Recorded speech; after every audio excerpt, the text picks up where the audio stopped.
Call today at 402-421-9100. Again, that's 402-421-9100. Or visit one of his 2 locations in Lincoln or Seward and learn how you can excel in the complicated world of insurance. Jack Russell of Farm Bureau Financial Services, a trusted and well-respected representative since 1999.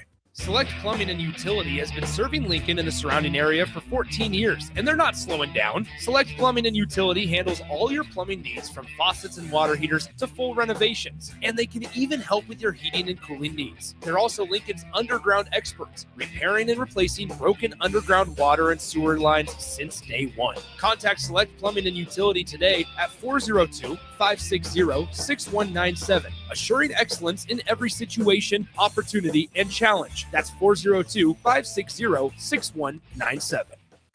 This is Lincoln's home for sports talk on the FM dial. Also online at theticketfm.com. On the internet. KNTK FM Firth, 93.7 The Ticket.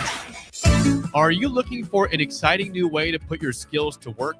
Explore new career options in the fintech industry at Currency, a Sandhills global company. We offer full-time positions in financial sales, compliance, operations, and other fields. We also offer a 4.5-day work week, an attractive benefits package, and opportunities for advancement. Put your motivation to work and grow with us at Currency. Visit gocurrency.com/careers to learn more. Get inspired at the 54th Annual Home and Garden Show, February 13th through the 15th at Sandhills Global Event Center in Lincoln. $10 admission. Let the experts bring your home projects to life. Learn more at hbal.org. 93.7 The Ticket Sports News go now. This is Nick Wyman with your sports update. Nebraska basketball returns home to Pinnacle Bank Arena as the number 7 ranked Cornhuskers battle number 13 Purdue. The Cornhuskers put an end to their short 2-game skid by defeating Rutgers this past Saturday by a score of 80-68. The game between the Boilermakers and the Cornhuskers is set for tip-off this evening at 6 p.m. and can be seen on FS1. Top-ranked Arizona's undefeated start to the season came to an end Monday in an 82-78 loss to number 9 Kansas at Allen Fieldhouse. Jayhawks handed the Wildcats their first loss of the season despite Darren Peterson being inactive for the Jayhawks. With the loss, only one undefeated team remains in Division I college basketball, with that being Miami of Ohio, who have an overall record of 24-0. The Huskers collected wins over Washington, UTSA, and top-ranked Texas over the weekend in San Antonio. Up next, Nebraska will travel to Clearwater, Florida for the Shriners Children's Clearwater Invitational this weekend. Huskers will open the tournament at 9 a.m. Central Time against number 16 LSU on Thursday, February 12th. The game will be televised on ESPN2. And for all the latest sports news and updates, keep it tuned right here at 93.7 The Ticket and theticketfm.com. Coming at you live from the heart of downtown Lincoln. This is Old School with Foreman and Orman. Nebraska Football Hall of Famer Jake Foreman. Here's Troy Detmer dropping straight back in the pocket. Rifles a pass. It was tipped. It's picked off by Foreman. He's at the 15, 10, 5. He'll score! Foreman got it, and it's touchdown Huskers. Black shirts answer the call one more time. And Austin Orman. Old School with Foreman and Orman is sponsored by Graham Tire Company of Lincoln. Your tire store next door with 4 Lincoln locations. Old School with Foreman and Orman on 93.7 The Ticket and theticketfm.com.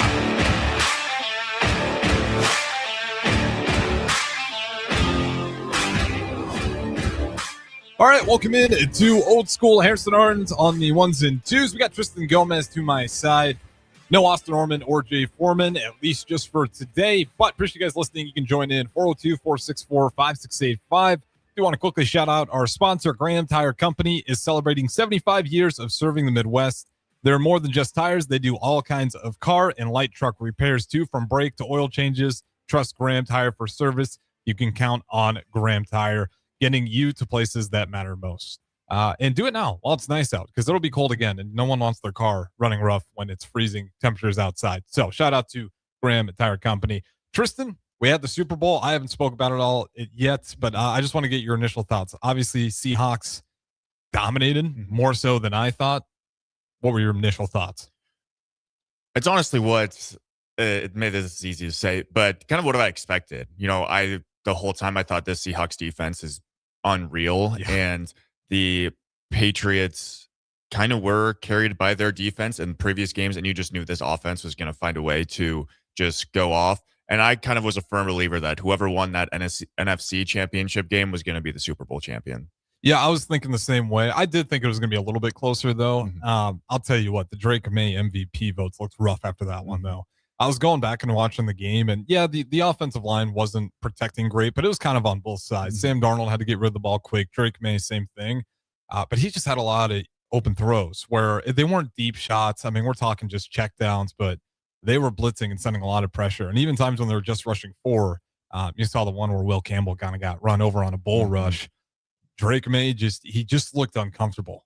As soon as the game got into that, 5 minutes in, that composure you can kind of feel it starting to slip away. Then obviously in the second half, when you really needed that offense, you started seeing the interceptions, and it just kind of unraveled completely from there. Yeah, you could tell that he had just no rhythm, and I don't even think that's so much of it was his fault. I mean, he didn't have plenty of time in the first half. And then when you get in the second half, I think a lot of people usually just think, all right, it's the Super Bowl. They'll get into rhythm. They'll find a way to, get back into this thing.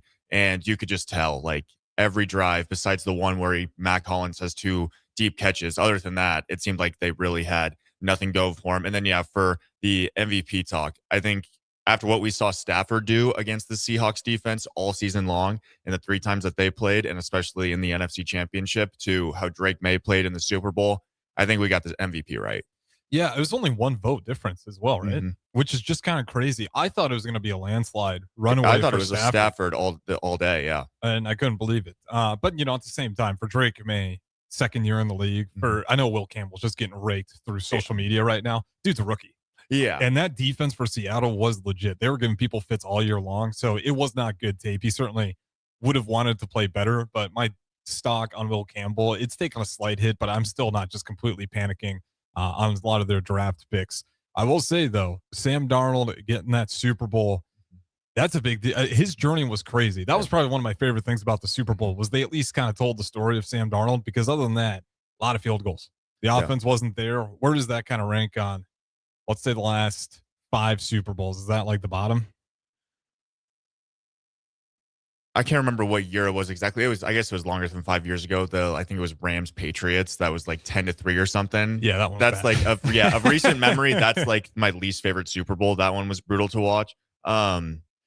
But yeah, I feel like they've been pretty entertaining for the most part. And then this one, if you appreciate defense, if you're an Iowa Hawkeye football fan, you loved this Super Bowl because you got a lot of punts and you got a lot of defense, and it's exactly what you wanted. But I appreciated the defense, but from an entertainment standpoint, I think you want to see JSN go off a little bit more, maybe get Diggs the ball a little bit more and see those guys in the Super Bowl. Yeah, and it was really good defense.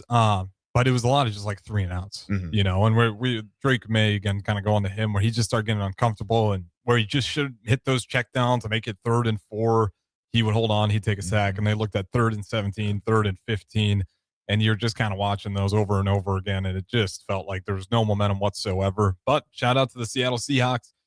Pretty dominant performance. I don't know what next year is going to look like whatsoever now. Do you think any teams make a resurgence, like the Chiefs, the Baltimore Ravens? I think the Colts are kind of in a tough position. I don't know what they'll do. But do you have any teams that you think will just storm back next year, kind of where they were previously? Those, I don't want to say dynasty teams, those strong contender teams that we see year in, year out. Yeah, I think sleeper-wise, I think the Bengals could possibly come back a little bit. It depends on how they treat their offseason. And injuries. The injuries, but if they give Joe Burrow a defense, if they give him some help on the defensive side of the ball, I think Joe Burrow being fully healthy going into next season, he's going to have a lot more confidence, a lot more success, and get on the same page with Jamar and T. Higgins still. And so I think the Bengals are my kind of sleeper, as in maybe I hope they do, and I think they could if they get that defense figured out. On a quick side note, unknown texter 0034, ask Tristan, are you going to give us a high school baseball preview? Tryouts are in a few weeks away. High school baseball preview, I mean, from a few teams that, as a coach last year, I coached at Miller North, who we unfortunately lost in the state championship on a walk-off. I didn't realize you coached for Miller North. Yeah, I coached for Miller North last year, lost at Warner. Miller North, I think, is going to be unbelievable again. Colin Driffel is headed to Kansas State, and he's one of the best pitchers I've seen at the high school level. He's throwing topping out at 98 right now. And then Lincoln East lost quite a few seniors, and Jeter Worthley is one of the best players I've just seen in high school baseball out of Lincoln East, and he's obviously playing for the Huskers now. So I think Lincoln East, is going to find a way to be good. And yeah, it's kind of an interesting class in high school baseball. I feel like you have your kind of juggernauts that we've talked about in Lincoln East and even Millard West, Millard South, they'll be up there. But I got a little bit of bias because those are my guys. But I like Millard North this year. What does the high school baseball world look like in Class A? Because like Northeast, we had a bunch of small towns coalition. We'd create travel teams. Hartington had one. We combined the public school and the private school together. Is there a strong dominance, kind of the same way we see in football, where it's like we're just kind of looking at Millard South to run everybody over, or does it actually have a pretty good cycle? I wouldn't say there's just like one juggernaut that's just wins it every single year, but there's definitely a few. I mean, when I was at Millard West, we won in 2019, and then they've won 2 more since. Millard South has won, Lincoln East has won. So I think those are kind of just the 3 that you always talk about in the state. And yeah, it's very rare, I think, for, let's say, Lincoln Southeast to just pop up out of nowhere and be dominant. So I would say it's very top heavy when it comes to baseball. Did you ever win a championship? Yeah, 2019 was the first Millard West baseball state championship. We had Max Anderson, who. Oh, that's right. Yeah, we had Max Anderson. Trying to think, Kind Lotus. He's playing at Kansas State right now, so we had a pretty solid squad. Yeah, you guys were loaded.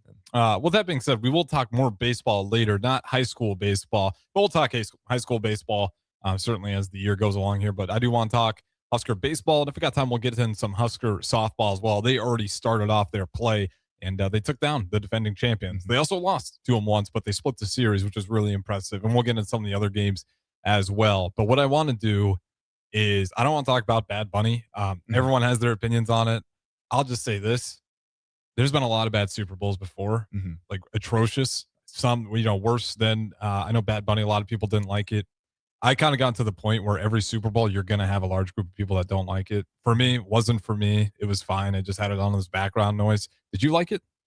I thought like the visual was entertaining. Okay. I mean, I don't speak fluent Spanish, and yeah, so I didn't understand. So I didn't understand it, but I mean, I think all the dancing and everything was like pretty entertaining. So I have like no bad thoughts about it. But yeah, that's just kind of where I'm at. Like I understand there's I also didn't realize there's like another halftime show going on. Yeah.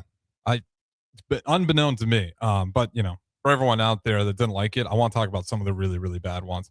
I'm just going to go through the top 10 worst Super Bowls, and this site actually has them ranked. But if you have honorable mentions, you can text in 402-464-5685. Is there one in your lifetime, not just throughout history, before we dive into this list, that sticks out as the worst? I remember, I think it was Steelers in 2011. I think it was Black Eyed Peas. And for some reason, I mean, I was kind of excited because Black Eyed Peas was a name like you kind of knew, Boom Boom Pow and like all those songs. And I remember watching that one, and it was just like, I think the audio was really bad. There was no good choreography like that one. I just remember maybe that was just like one of the first ones I really remember, and it was not good. That one was bad. Yeah. That kind of slipped my memory. And because I remember I was like hyped for that one too. I was like, oh, there's so many good songs. Yeah. It's not like I listen to Black Eyed Peas all the time, but like it's music everybody knows. So you figured it'd be a really good time. And I think you're right. The production for some reason just wasn't quite there. Let's go through some of the worst of all time though. Super Bowl 17. They had the Kaleida Super Scope Bowl, or halftime show, not bowl. And essentially what it was, there was no main act. It was just a bunch of flags, like a kaleidoscope. And it was just weird music. It was awful. You can go back. You can find it on YouTube. If you guys were alive for it, I want to get your opinions on it. It was the most bizarre thing I've ever seen. Again, there's no superstars in it. I don't even know where they found all the people to just come around, but it's people running in a circle with a bunch of flags and banners, and then they just kind of switching up the music tracks. Awful Super Bowl halftime show. I encourage people to go look on YouTube. That one stuck out like a sore thumb. And then Up With People. I know this is DP's time. He talks about it a lot. I don't know how they got so many Super Bowls. How many did they do? They're in this list, I think 3 times, but I want to say they got like 6, 7, maybe more than that. Like early on. And to be fair to the NFL, I don't think they realized like how big this was going to get. And there was this kind of point where they kept bringing Up With People. And then as time went on, it's like, okay, we actually got to go get some better talent because people are starting to lose their mind with Up With People. I'm curious when it really became a thing that this was going to be a huge production event, and it's going to be, not just as important as the game, but like the whole halftime show is going to be broadcasted. Like everyone watching the game is going to see it. I wonder when that time kind of hit that they were like, oh wait, we really need to try to get some people on here. Well, I think the answer to that is the Super Bowl 23, the Elvis Presto halftime show. They had just an Elvis impersonator for the halftime show. Oh, I was just going to say Presto. Who's Presto? Again, you can find all these on YouTube. I don't know what they were thinking with that one. The fan base was tuned out like pretty early on. You can kind of tell. Yeah. But having an impersonator, like you see that at nursing homes nowadays, because I guess that's it. But it stunk. It failed miserably. The Elvis Presto Bowl. And they go on to say, an Elvis impersonator on the Super Bowl stage is one of those ideas that probably sounded fun in the meeting. It did not translate. This felt like the halftime act meant for somewhere else that wandered into the biggest broadcast of the year. And I think they had some HBCU bands somehow mixed in there as well. So Elvis Presto and some HBCU marching bands. Like, this is a weird concoction that we're throwing together here. This one's another one of my favorites that I read off. How about the Indiana Jones featuring Tony Bennett and Patti LaBelle halftime show, Super Bowl 29? They did like choreography and they did a little bit of Indiana Jones. There was vocals in it. Does it sound appealing? Are you a big Indiana Jones guy? I actually really appreciate Indiana Jones. I'm not sure how they would make it like a halftime show. I mean, I know I think it's maybe at Disney or like Universal. They have like an Indiana Jones, like where the ball is like rolling, chasing him. I wonder if they had that during the halftime show. Yeah, maybe they do need to make it more of like a musical, more of a play. I will say this, going through like the history of it, you realize they were way more willing to think outside the box, and it fell flat on its face a lot of the times though. But like an Elvis impersonator, an Indiana Jones, and then of course you had the Kaleida Super Scope, just horrible ideas. Let's keep going. Another Up With people. More of the same. I just think people were sick and tired of them. They're in here for Super Bowl 20 and then Super Bowl 10. Those were both Up With people. And this one's actually one of the more recent ones. And I did want to talk about this. Maroon 5. Super Bowl was at 53. Okay. Were you excited for the Maroon 5 halftime show? I mean, I think you knew all their songs. Like if you listened to the radio growing up, you listened to Maroon 5. So I thought it was going to be a good one. And I don't think it was. No. Yeah. It was not good. I don't know. It's not, the production wasn't horrible. The singing wasn't horrible. It was just like a flat soda. Like you just kind of had the names and faces. And then I feel like after that, was it the weekend after that? I can't remember the exact order, but then they really started upping the production. That one, I wasn't a big Maroon 5 guy either, but it was kind of like the Black Eyed Peas. Yeah. Where enough people are going to know these tracks. It should be a really good one. Not great. And then this was the last one I got. Super Bowl 8, the Texas Longhorn Band with Miss Texas. It was just an all Texas marching band. Like all they did was promote like regionally, and it was just really awkward. You can find footage on this, although it is like 4 pixels. It just doesn't look organized. Yeah. You just have people talking. Some people on the other side are playing on their instruments. You have Miss Texas just kind of like wandering around on the field.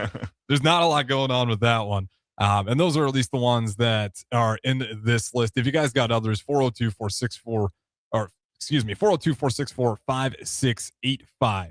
Give me your best Super Bowl halftime show that you were at least alive to witness. My favorite, honestly, I think it was in SoFi. It was Rams Bengals. Wasn't that the one that had like Dr. Dre, Snoop Dogg, Kendrick was in there, Eminem? I really enjoyed that one. I thought that one was kind of cool, especially because like all those guys were from like the Long Beach, like Compton area, and it was 50 Cent in there too. Yeah, 50 Cent. It was cool just to have those guys and like how they all put it together, and all of them had like their own little thing. I really appreciated that one. And then honestly, the Katy Perry one was honestly kind of fun. I know that one always. Actually, I think people took that one pretty well. I think people liked it, immediately. I think like some of the, production of it when she like was on like the huge tiger or something, like you're just like, all right, this is a meme, but it was pretty fun. And then you had the dancing sharks, which fun on LinkedIn before the Super Bowl.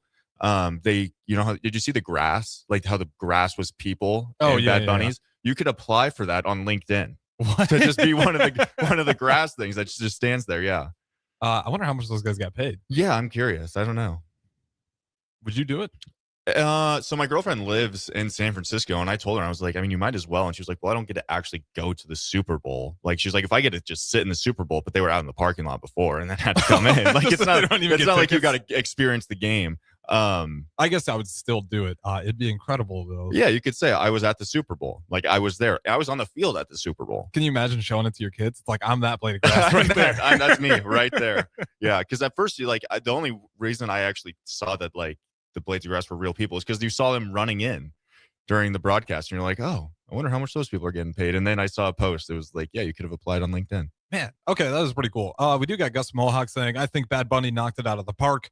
Also, it's cool to see Ricky Martin and Lady Gaga. Prince was my favorite, though. Forgot about Prince. Prince, obviously, I wasn't alive for it. That one had to be the best. Because we also got, who is it? Yeah, Augie says Prince, all-time best as well. So you got a couple people are hearing saying Prince.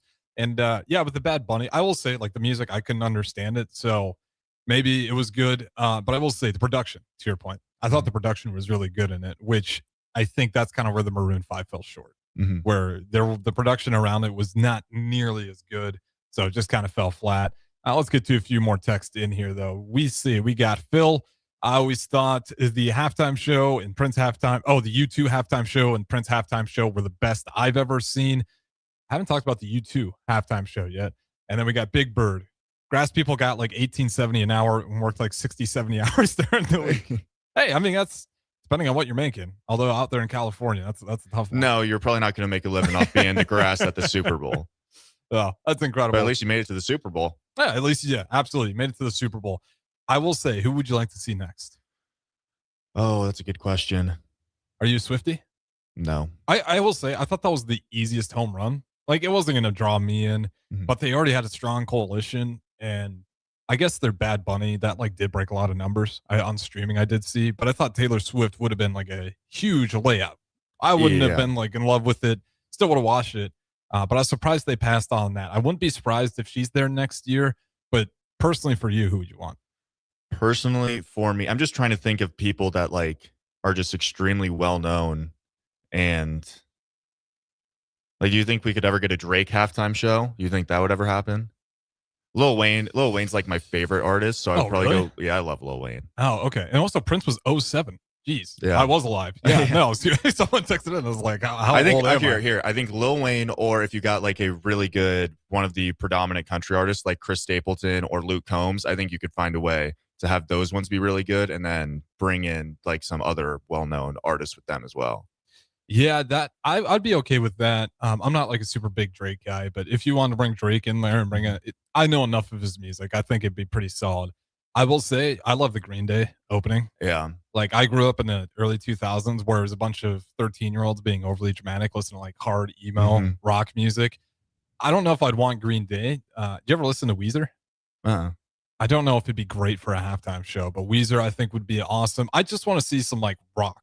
Some classic punk rock in there. Yeah. Because they loved Green Day. That place was popping off for the opening with Green Day. So there's still an audience there for it. And they have so many great songs out there.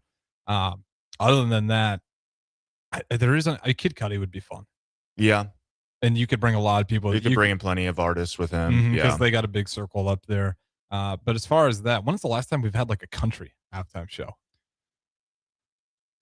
It's been a while, hasn't it? Yeah, I can't ever remember like a country halftime show, which is a market I'm surprised they haven't tapped into yet. Well, I'm curious now. I feel like the NFL has this. They want to also bring in more of an audience. Like you have to think they're having these games in Mexico City and all over the country. And that's the Bad Bunny is, we can get a large Hispanic following from having Bad Bunny on here. And then you think, well, if you had Taylor Swift as well, like possibly next year, you're probably getting a lot more women who are just Swifties that are going to watch. And she's got one of the biggest fan bases in the country. So diehards. Dude, so I think the NFL probably knows that,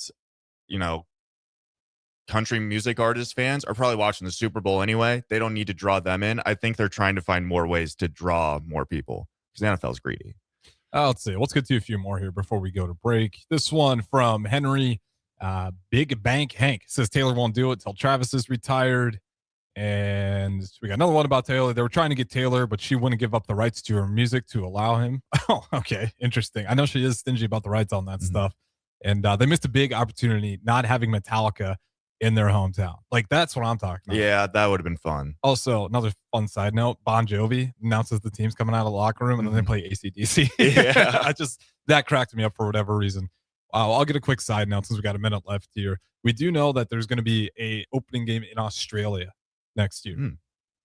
What are your thoughts on just like more games in Australia or Brazil or Germany? Like, do you like having more and more of these games in different countries? Because again, like most of us are just watching on the TV anyways. It does mess with the clock. Sometimes I'm not always super fan of having like a 9 a.m. kickoff for NFL football. But do you like how aggressively they're starting to expand? Because I think it's smart to expand, but they're now starting to be pretty aggressive and they're scheduling not just a couple of games, like a lot of games every season. Yeah, I think the NFL sure wants to expand and, you know, continuously bring in a, you know, larger fan base, but you have to make sure that it's fair for the players.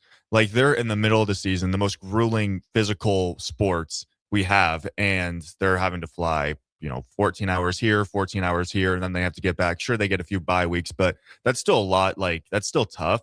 So I think they need to make sure they're just taking the players into account. And then for one reason that I don't like, this is just personal, that I don't like the games in Europe is I think it was Steelers Vikings. I had Jalen Warren on my fantasy team, and they announced him out at like 6 in the morning. The game started at 8:30. I woke up literally right at 8:30, turned the game on, and it's like, Jalen Warren's not playing. And I'm like, well, he's in my fantasy lineup. So yeah, they should. Yeah, that's just my personal preference. Yeah, that is tough. They do surprise you because it even happened to me a few times where I work Sunday mornings and I'd come in here and I'd be like, yeah, we'll be live. I'm like, oh, shoot, that's right. We have NFL coming on in like 30 minutes on the brick and mortar. Yeah.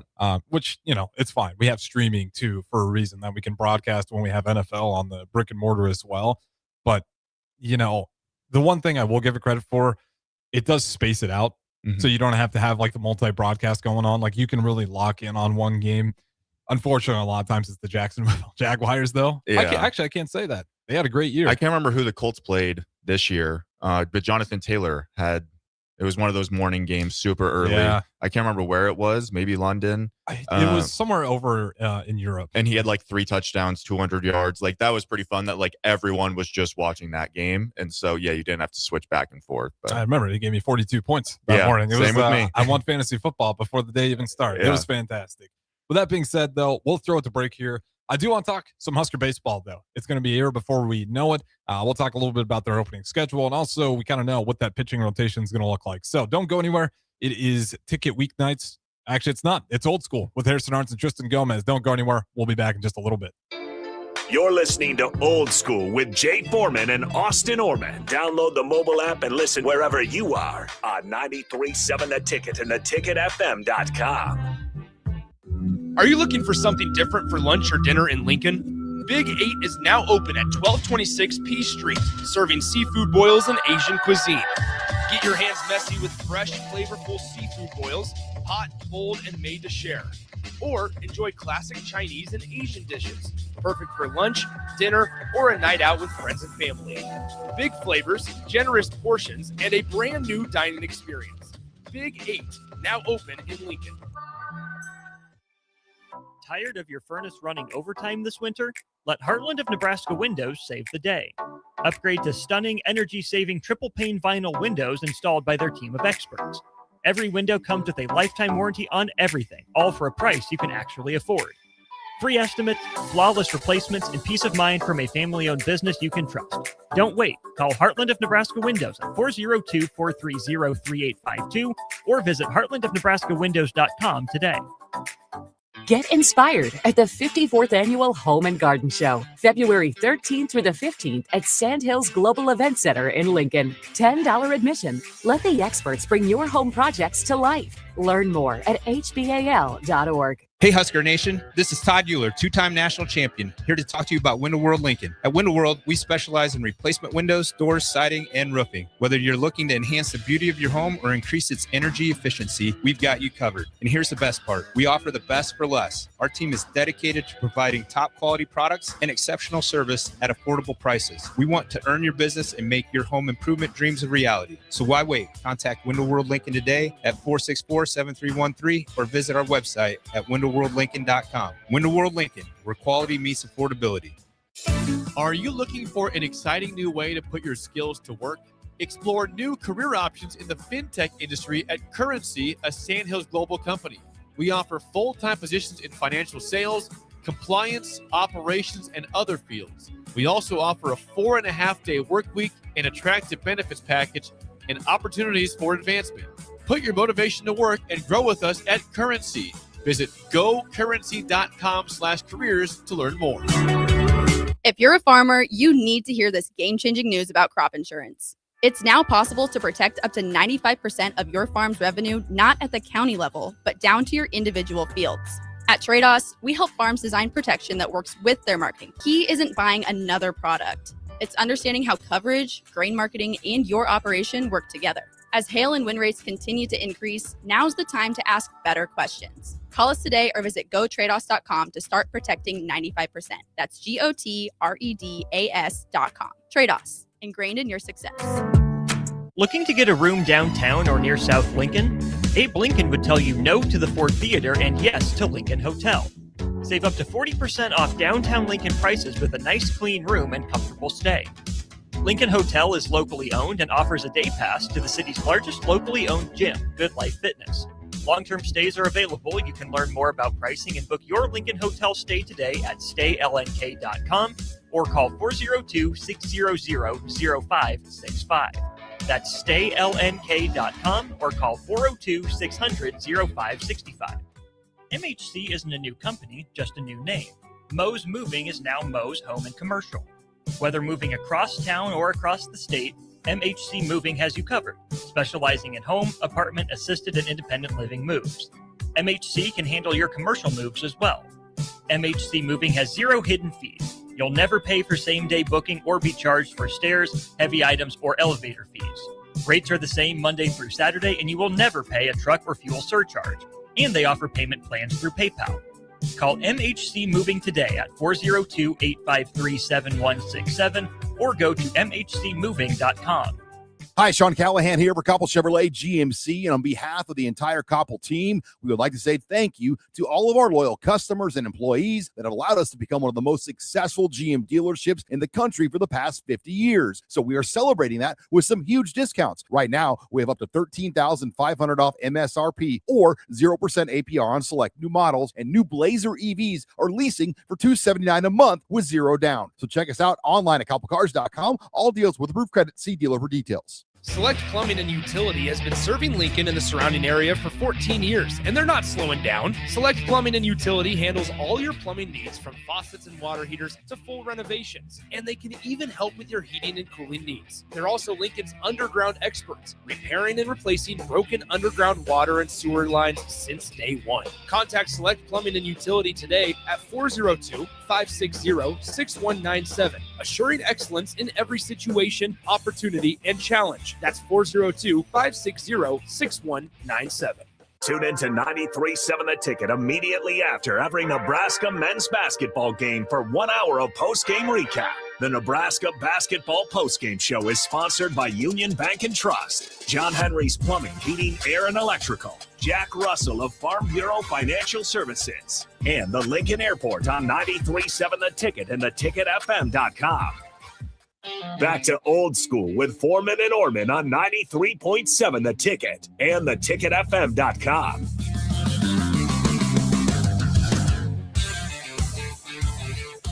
Welcome back in old school. Harrison Arns, Tristan Gomez. Let's talk a little bit of Division I baseball, Nebraska baseball at that. And then if we got time, let's get into Husker softball. Their season's already started, looking pretty good. And I don't think anyone's surprised by that. Again, you guys can join in 402-464-5685. Shout out to Graham Tires, the sponsor, as always. And then a couple more. This one, Phil, not Phil. This one off the YouTube was Outlast would be really good. Outcast would be good. And yeah, another Metallica. And then our guy, Nick Wyman, who you just heard before, was also another one voting in Drake. So you guys can keep putting that in there, which artists you would like to see. But let's get into some Husker baseball. Starts up Friday, February 13th. They got Connecticut start things up. That one down in Arizona, and they got a few games down there. They go Connecticut, Northeastern, Grand Canyon, and Stanford, and then they'll move on to Texas for 3 games, and then Auburn, and they'll play Auburn 3 straight times down there. But let's talk a little bit about what we got for the lineup. First one, I don't think anyone's surprised by it. We're going to start things up with Ty Horn. Obviously, last year, really in that Big Ten tournament, he came alive. I shouldn't say he came alive, but he kind of went another level to where there are some of those games where the bats weren't going at all, and he was doing a really good job pitching some shutouts.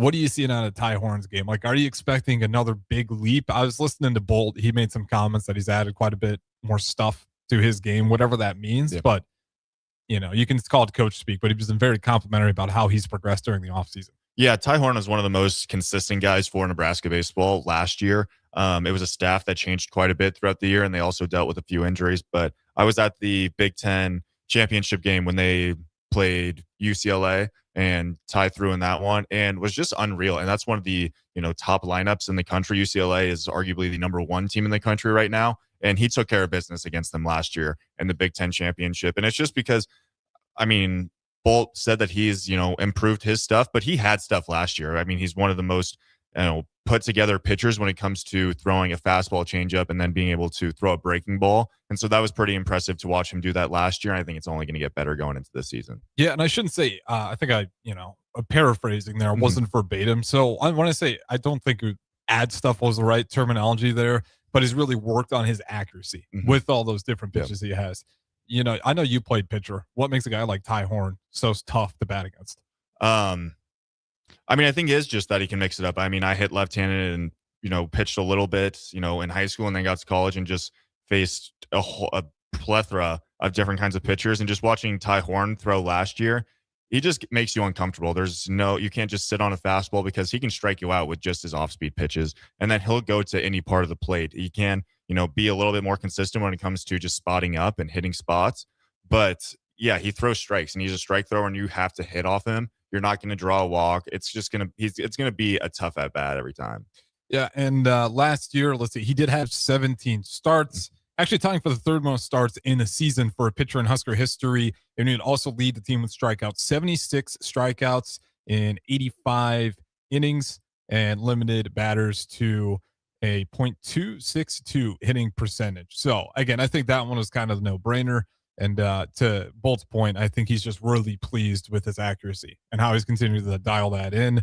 Next guy coming up there, we figured out it is going to be Carson Jasa, another right-handed pitcher for the Big Red. He only made 11 appearances last year and 18 innings. He is, let's see here, I believe he's going to be in that second game going forward here, which would be Northeastern. Have you watched a lot of him yet with Carson Jasa? Again, we didn't got limited vision of him last year. Yeah, just a little bit. I think he kind of was in multiple roles last year. He came out of the pen a decent amount. And so I think just seeing him out of the pen, he was just, very consistent. He can, he's throwing 90 plus. And I think if he is in that starting role right now, it's probably because he's just became more consistent. He's throwing strikes consistently and getting guys out. So you have 4 guys going into this weekend that I think you're confident with. And then also Husker fans, don't expect everyone to just be lights out. I think like for the first, weekend of the season, everyone expects, this is what our team's going to be. Like, however this goes is how that's what we get for the whole season. Especially on the mound, there's a lot of jitters. There's a lot of things to get worried about. And then when it comes around to Sunday night facing Stanford, they're always one of the top teams in the country, one of the best hitting lineups in the country. So I'm excited for what these guys are going to put together on the mound, but don't expect it to be perfect. It's going to have to take a while to get consistent. And even if it is really, really good, like settle down, because we still last year, that's what happened. I think we knocked off Vanderbilt, LSU. We played some really tough games early, and then we get on to finally get back at home, and we drop a game to Omaha and Creighton. And then eventually we got some momentum back. And then obviously we all know that we went back to back and won the Big Ten championship again to go ahead and send us to regionals. Do you have any fear with the depth of the pitching lineup right now? I don't think so. I think for college baseball in general, it really does come down to the bullpen. The teams that do make it far, the teams that do make it to Omaha are the ones that have 3 starters, 3 guys that are extremely consistent. And then you have, guys you can really trust out of the pen. I think it's been tough, the past few years of just having those 1 or 2 guys that you just know can come in and be locked down. I think of Spencer Schwellenbach, Shea Shanneman, when they were coming out of the bullpen for Nebraska, and Shea was coming in that kind of just long relief role, and he would go 1 to 3 innings and just lights out, get guys out. And then same thing for Schwelle, he would come in and just close the door. I think if Nebraska can find a guy like that this year, that's they can come out of the bullpen and be dominant, that helps tremendously. So I think we don't know a whole bunch about the depth right now, but we'll come to find out soon. Yeah, and it's a long season. I mean, that's just kind of what happens is a lot of these guys step into roles sometimes in the middle of the season, sometimes earlier, sometimes way later when you kind of need them most. But, the thing that's interesting to me is how much momentum do you think they come in carrying into this? Because they got to, I think it was a 33-29 record, just above 500 with a lot of help with that Big Ten championship run that they made in. But when you're looking at this team, for me, it's always tough to figure out what the expectation should be for Husker baseball, because again, you won back-to-back Big Ten champs, but the way you got there last year was a lot tougher than the way you got there 2 years ago. But hey, it doesn't matter. At the end of the day, you still got it back-to-back. When you're looking at this program, and now Will Belt's kind of had his hand on it for a while, what are some expectations? Because I don't like just watching teams, and we did this with Husker basketball, where people just didn't have expectations, and not that it affected the play, but I think as Husker fans, we should obviously expect these teams to be good. What's a fair evaluation of what you want to see this team accomplish this year? Yeah, I think they needed to just establish an identity. I think last year they finally did, but it took a while. And, once they got to the Big Ten tournament and said, this is how we're going to be, we're just going to find a way to get guys on, whether it's small ball, whether it's bunting, and then we'll have 2 or 3 guys in the lineup that can hit it out of the park. For example, that's Dylan Carey, that's, Overbeek, that's Case Sanderson. So they have guys that can do it. Was it Overbeek that was going nuclear? Yeah. And last year in the Big Ten tournament? Yeah, he was special. So I think it's just the consistency because, we've seen them have some series against, let's say, in Iowa, for example, that it just does not go their way whatsoever. And it just isn't great baseball. And so I think finding a way to just have that even keel, I don't want it to be a roller coaster of a season. I think that's, what it's been the past few years. And I think it's just, all right, how can we, progressively just get better and better? And even if they don't win the Big Ten tournament, are we winning most series 2 out of 3 or sweeping a few teams and, avoiding the sweeps? I think that's what makes really good college baseball teams is they just find a way to dominate the weekend. Well, for me, they're kind of in the same spot as Husker football, but I give them a little bit more room to work because I know the amount of revenue and funds that go to football is pretty significant. It is the sport here.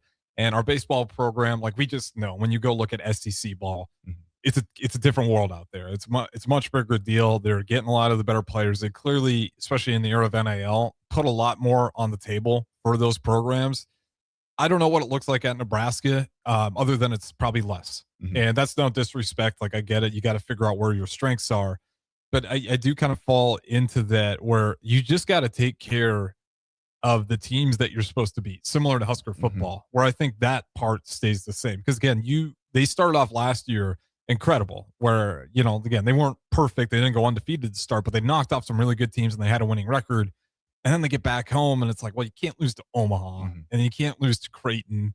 And then some of these Big Ten series baseball, sometimes teams just get hot. Maybe it swings, but at least it's a conference opponent who's got the same Division I talent.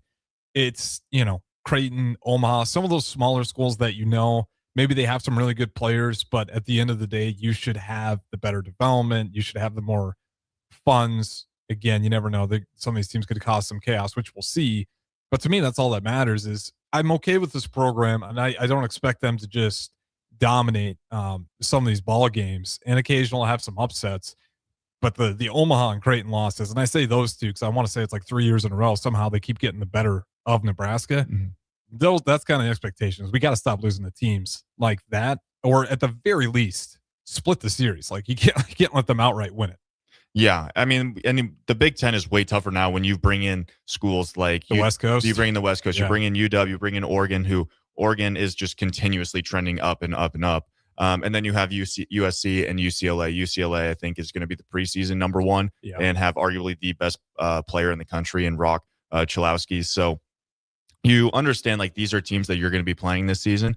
But then when it comes to the old school, just Big Ten for baseball, it is so up in the air. There are so many teams that, have the choice, the opportunity to separate themselves from, middle of the pack to being the top. I mean, it's the difference between, losing 2 out of 3 against Ohio State or Purdue or, Northwestern or Penn State. And it's the difference between, or you sweep that series like you should. And I think that's where Nebraska can separate themselves this year, is just taking care of business in those Big Ten games where it might be a little chilly outside. But, most of these schools are focused on football, and you go, all right, we're going to establish ourselves as we're going to be the school that dominates in baseball. this year. And so I think that's where Nebraska can separate themselves coming this season. I don't know if I had that line of thought as well, because again, the Big Ten, you're absolutely right. Every year, it just kind of feels like we don't really know who's going to come out on top. Was it last year or 2 years ago with Penn State, who was one of the lower seeds in that Big Ten tournament, who ended up, we beat them in the championship game. But you had a team like Penn State who really struggled all year, but did just enough, get to the tournament, and then they get all the way to that championship game. I want them to dominate the old Big Ten. Like, to your point, that seems like an area where you can really dominate. And then when the West Coast schools came in there, I was like, all right, well, I understand it's going to be tougher, but then they won it again. So that's kind of went back to the question of, what is the real expectation? Because last year was an incredible feat. Obviously, you want them to follow it up. I don't know if it's a fair expectation, though, to be like, yeah, you guys should be the Big Ten champion favorites again with how good UCLA and Oregon. And then, of course, you got USC and Washington. I think going into this season, as great as it is that they, did win the Big Ten, they don't make a regional if they don't win the Big Ten tournament. And so I think this season, you just want to go, even if we don't win this, like that's the kind of season you want to have, especially in the regular season, is we don't need to win the Big Ten tournament. Sure. Is that the goal again? Absolutely. But like, let's play a season where at the end of it, we're just, a checkbox. Everyone knows, all right, Nebraska's in, in a regional, why we can't leave them out. They're that good. And the record shows that. That should be the goal going into this season. Yeah, I like that. Don't rely on the Big Ten tournament to punch your ticket in there. And I'm excited for it. I feel like this is a year where fans, I've seen a little bit more buzz for it. We do got unknown texter 6296. He's going to be there for all games, all 4 games in Arizona, which should be an absolute riot. Have you ever traveled to go watch them early in the year? I did, yeah. When my brother was playing, they would play Oregon State quite a bit down in Arizona. And then how are those environments? That's kind of what I'm asking, because I wonder how many people are out there traveling. On TV, they don't always give you a good view. There's like what that crowd looks like. Yeah, there's usually quite a bit. And it's kind of fun because you have so many, people, retirees from Nebraska who just go down to Arizona for the winter and they'll be at the Nebraska games. Yeah. And then a few years ago, Nebraska played down in Frisco, Texas. They played Texas Tech, Sam Houston State, and maybe Kansas State. But that was a super cool environment. One on Friday night against Texas Tech, who was one of the top teams in the country. So yeah, it gets rowdy. And I think Husker baseball fans, when they're good, really make an appearance and show out. Then I do love the fact that it's in Arizona, because to your point, Arizona might be one of the states that has the strongest, like Nebraska coalition that I've seen out there. So it should be a lot of fun. Shout out to the texter who's going to be out there for all 4 games. That one starts up Friday, February 13th. It's here before you know it. With that being said, we'll go to break. We'll touch a little bit on Husker softball. And then if there's time for it, we'll talk about the CSC, the College Sports Commission, looking into Nebraska's NIL a little bit there. Sounds worse than what it really is, but if we have time for it, we'll break that down right here on Old School 93.7 The Ticket. We'll talk to you on the other side. Watch Old School live on Facebook, YouTube, or Twitch. Old School with Foreman and Orman on 93.7 The Ticket and theticketfm.com. Hey, Husker Nation. This is Todd Euler, 2-time national champion, here to talk to you about Window World Lincoln. At Window World, we specialize in replacement windows, doors, siding, and roofing. Whether you're looking to enhance the beauty of your home or increase its energy efficiency, we've got you covered. And here's the best part. We offer the best for less. Our team is dedicated to providing top quality products and exceptional service at affordable prices. We want to earn your business and make your home improvement dreams a reality. So why wait? Contact Window World Lincoln today at 464-7313 or visit our website at windowworldlincoln.com. Window World Lincoln, where quality meets affordability. Are you looking for an exciting new way to put your skills to work? Explore new career options in the fintech industry at Currency, a Sandhills global company. We offer full-time positions in financial sales, compliance, operations, and other fields. We also offer a 4.5-day work week, an attractive benefits package, and opportunities for advancement. Put your motivation to work and grow with us at Currency. Visit gocurrency.com/careers to learn more. Select Plumbing and Utility has been serving Lincoln and the surrounding area for 14 years, and they're not slowing down. Select Plumbing and Utility handles all your plumbing needs, from faucets and water heaters to full renovations, and they can even help with your heating and cooling needs. They're also Lincoln's underground experts, repairing and replacing broken underground water and sewer lines since day one. Contact Select Plumbing and Utility today at 402-560-6197, assuring excellence in every situation, opportunity, and challenge. That's 402-560-6197. When it comes to concrete, Stevens & Smith Construction doesn't stall. They go for the takedown. As Nebraska's full-service concrete contractor, they stay in bounds, hold inside position, and never forfeit quality. Whether it's foundations, flatwork, or concrete coatings, they elevate performance and pin down results that win every time. Stevens & Smith Construction is a proud sponsor of Takedown Tuesdays on 93.7 The Ticket. Because when it's time to wrestle with concrete, Stevens & Smith Construction slams expectations. Tune in to 93.7 The Ticket immediately after every Nebraska men's basketball game for 1 hour of post-game recap. The Nebraska Basketball Postgame Show is sponsored by Union Bank and Trust, John Henry's Plumbing, Heating, Air, and Electrical, Jack Russell of Farm Bureau Financial Services, and the Lincoln Airport on 93.7 The Ticket and theticketfm.com. Hi, Charlie Stone here, and joining me is Andy Goodyear with Honda of Lincoln. Before I bring Andy on, we want to wish you joy, success, and good health in 2026. Andy, are you there? Yes, I am, Charlie. And by the way, that was well said. Andy, I know you want to kick off 2026 with a bang. What's going on at the dealership? We got a lot going on here, Charlie. We have incredible savings on every new remaining 2025, New Year savings on every new 2026, special low long-term financing, and special lease rates. The biggest news is we have more than 400 new 2025 and 2026 Hondas to choose from. How about pre-owned? We have over 125 pre-owned and certified pre-owned Hondas right now with prices starting at under $10,000, and we have special low rates. Well, maybe it's time you experience the best. The Honda of Lincoln way of doing business. 27th and Yankee Hill Road, or online at hondaoflincoln.com. 93.7 The Ticket, Fox, KFXL weather. Sponsored by John Henry's Plumbing, Heating, and Air Conditioning. Your Lincoln forecast for today, we'll see mostly sunny skies, and it will be breezy. In the afternoon, high around 51.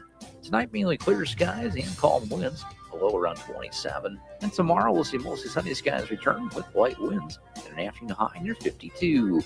I'm meteorologist Kyle Butler for 93.7 The Ticket and theticketfm.com. Gentlemen, Valentine's Day is just around the corner. Don't be that guy running to the store for flowers and a card on your way home. Let Sartor Heyman Jewelers help you be a hero this Valentine's Day. We have great gifts in store now, and if you spend $129, we'll throw in a free bouquet of roses. Give her what she really wants this year and let us do the rest. Sartor Heyman Jewelers, your hometown jeweler since 1905. In Lincoln and Grand Island and online at sartorheyman.com. Looking to get a room downtown or near South Lincoln? Abe Lincoln would tell you no to the Ford Theater and yes to Lincoln Hotel. Save up to 40% off downtown Lincoln prices with a nice clean room and comfortable stay. Lincoln Hotel is locally owned and offers a day pass to the city's largest locally owned gym, Good Life Fitness. Long-term stays are available. You can learn more about pricing and book your Lincoln Hotel stay today at staylnk.com or call 402-600-0565. That's staylnk.com or call 402-600-0565. Bauer Underground has been serving local contractors and utility contractors all across the state since 1997. When you see the black and white trucks, you know that the best workers in the business have arrived. Bauer is currently looking for equipment operators, laborers, diesel mechanics, and aerial linemen. Join the brotherhood built on hard work, authentic people, and a pedigree of success. They're offering top-notch benefits, a matching 401k, and a $600 per year clothing allowance. Bauer Underground, a family-friendly company with plenty of room for advancement. If you're a farmer, you need to hear this game-changing news about crop insurance. It's now possible to protect up to 95% of your farm's revenue, not at the county level, but down to your individual fields. At Trados, we help farms design protection that works with their marketing plan, not in isolation. The key isn't buying another product. It's understanding how coverage, grain marketing, and your operation work together. As hail and wind rates continue to increase, now's the time to ask better questions. Call us today or visit gotrados.com to start protecting 95%. That's GOTREDAS.com. Trados, ingrained in your success.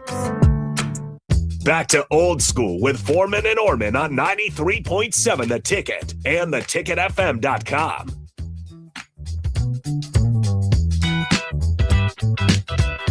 Welcome back in. Final segment. Harrison Arns on the ones and twos. We got Tristan Gomez to my left. And before we get out of here, let's talk a little bit Husker softball. Like I said, their season started up already. Start with a win to kick things off. And again, all of these were down here in San Antonio, Texas. They had actually 5 games down there. They sit at 3-2, but they start off with a win versus Washington, 8-5. Then they would lose to Texas, but they put up a decent amount of runs, 15-10. Then they got a rematch versus Texas and would actually take down the defending champs, win it 8-5. Then play UTSA. They win that one 6-3. And then they also split the series because Washington gets them back 3-2. So they're 1-1 in Big Ten play, which I thought these didn't count for conference play, or I guess they do. I don't think they should. Okay, this site might just have it wrong. Then this is just D1 softball and D1 baseball. So I'm not sure if they quite have that right. Yeah, because I think I wouldn't be surprised if this kind of like round robin kind of UTSA Invitational was made even before Washington was supposed to be in the Big Ten. So I don't think this counts as. I'm pretty positive that they don't. With that being said, though, you know that you're looking at Nebraska baseball. You got Jordan Fromm, used to be Jordy Ball, and I think just on the website it says Jordan now. So I'm just going to stick with Jordan Fromm. Obviously, incredible pitcher. And then you just look at that lineup. You just got a lot of experience out there. They've been close. I mean, they were right there last year. They had that awesome pitchers battle versus Tennessee. That was that first game, and you can make an argument that was the number 1 and number 2 pitcher in that battle. What are you expecting out of Huskers softball? Because their expectations, I feel like, should be pretty high because they kind of shown that they have the stuff, and clearly they have one of the best talents in the league right now. That is Jordan Fromm. Yeah, she is absolutely unreal. And then, I've talked to her a few times, and I played baseball growing up with Trey Fromm, her now husband, and got to go to their wedding and was super stoked for them. But yeah, she is unbelievable. And not only is she doing it on the mound, is just one of the best pitchers, arguably the best pitcher in the country right now, but she also rakes. I mean, in that game they defeated Texas, she leads off with a home run in the first at bat in the game. It just sets the tone. And I think this is just kind of a Nebraska team that now with her, and I think some of the other transfers they've brought in, they just kind of expect them to make it to Oklahoma City and play in the Women's College World Series. I think that's kind of where I'm at. Like, it just feels like a College World Series team, and whether you win it or not, we talk about this every year, especially when we get to the College World Series, men or women's. It is so tough to win those because some teams just get hot at the right moment. And when you get in that environment, you make it through regionals and super regionals and the World Series. It's just, it might be, in my opinion, I think the toughest championship to win. I think so. I mean, you have to get just hot at the right time. I remember Michigan made it to the for baseball made it to the College World Series final a few years ago, and I believe lost to Vanderbilt. But they throughout the Big Ten, they were kind of average, maybe the third best team in the Big Ten that year, and then they just get hot. That's all it is in baseball and softball. When you have so many games and you have so many games to win to make it to Omaha or make it to Oklahoma City, you got to just get some luck and get hot. And let's hope that happens for softball and baseball. It certainly happened for baseball last year in that Big Ten tournament, as we said. Before we get out of here, though, just a couple minutes, 1 minute, the CSC investigation, College Sports Commission, they did take a look at Nebraska, the second school to be investigated by the College Sports Commission. It was LSU, then Nebraska. It sounds pretty minor, though. Mainly the biggest deal was, hey, did you report these deals? And they thought they did. Sounds like just confusion with, there's an app. I think it's called NIL Go. Yeah. That they have to submit that all through. So you guys saw those headlines. Don't panic on it. But I think the bigger picture of it is they're starting to take that seriously. And they have announced that they're going to get more attorneys. They're going to really start bolstering this thing up, which to me, I think that's major because we've already kind of seen it where this NIL stuff's getting out of hand. Obviously, the Alabama player got denied. It actually did go through, so he got a game for a little bit there, and then they reversed it. He will not be able to finish out the season. Is that a major deal to you? That I at least think they're actually going to start really bolstering that to hold teams accountable. And I think the real question is, do you think it'll be effective? I'm not sure how effective it'll be. I think I'm a little upset just with how the NCAA started with this. They went from, if someone pays you $10 and you're an athlete on the side of the street, you're not playing college sports ever again. They were so strict about it. And then they were athletes can get paid. And I thought that would be all right, I can get a little deal from Runza and post on Instagram or something, and they give me $100 a month or something like that. And now it's just turned into, it got out of hand before the NCAA could do anything about it. I do think that them showing that they're actually cracking down on it and just not going to allow anyone to get paid whenever they want to get paid, and it can be under the table or anything. I think it'll take quite a while for it to really make a positive, like make an impact, though. It's gonna take commitment. Yeah. Like to your point, in my mind is like, hopefully it doesn't take a while. If you guys come down and you really enforce yourselves and show that they're not messing around, that they're gonna really take a deep dive and look into these things, because to your point, you want it to be like fair market value, where it's like, okay, it makes sense. A lot of it's just potential. It's NIL, but on the basis of potential, not the actual current value of it. Yeah. So I think that's where those guys come in. And if they take it seriously, I think it should help tremendously. And if they really go in on it, I think it should help sooner than later. But if they're not, to your point, might take a long time. With that being said, appreciate everybody listening. This has been Old School. Harrison Arns, Tristan Gomez, right here at 93.7 The Ticket, ticketfm.com.